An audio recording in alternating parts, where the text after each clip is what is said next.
Avec Philippe Coursier, nous avons voulu publier cet ouvrage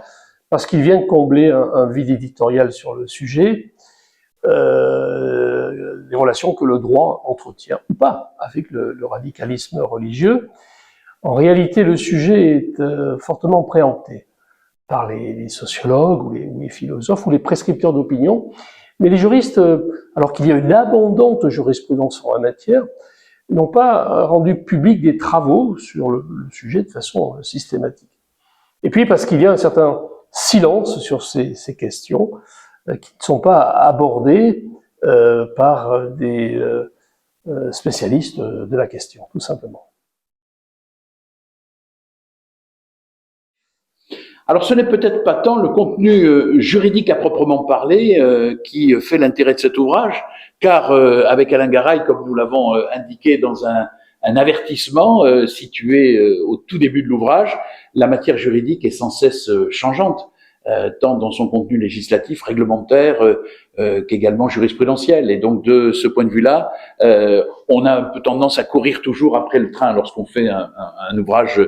juridique. Donc ce qui nous a semblé surtout intéressant, c'est d'abord et avant tout de débuter chaque chapitre de l'ouvrage, il y en a 10, avec un grand témoignage. Le grand témoignage d'un acteur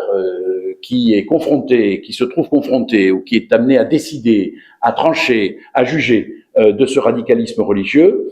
qu'il soit professeur d'université, haut fonctionnaire d'État, avocat, expert comptable, responsable d'entreprise ou même responsable religieux,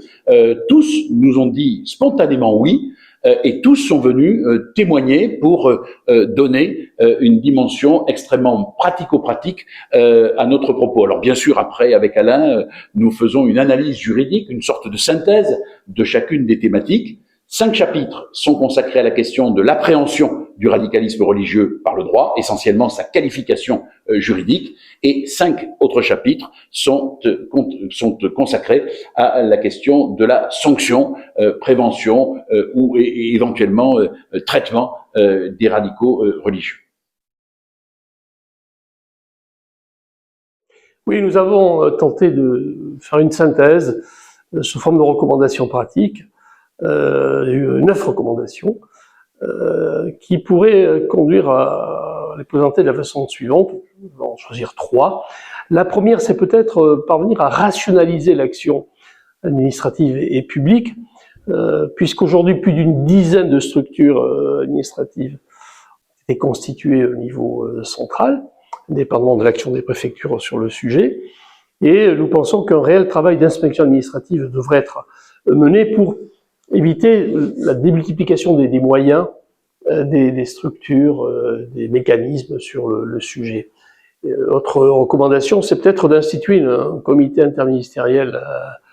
au radicalisme religieux, placé sous l'autorité directe du Premier ministre, qui pourrait assurer un travail d'harmonisation précisément de ces questions de radicalisation dans ce rapport avec le droit. Dernière peut-être recommandation que nous pourrions faire ici et maintenant, c'est celle de parvenir à définir ce que l'on qualifie comme étant le contenu illicite du radicalisme religieux en ligne, qui est actuellement assuré par la plateforme Pharos au ministère de l'Intérieur, mais sans que pour autant on puisse valablement, en tout cas d'un point de vue juridique, parvenir aujourd'hui à définir ce qu'est un contenu illicite, a priori bien sûr, qui pourrait être sanctionné par ce travail de veille et peut-être de poursuite, le cas échéant devant les tribunaux.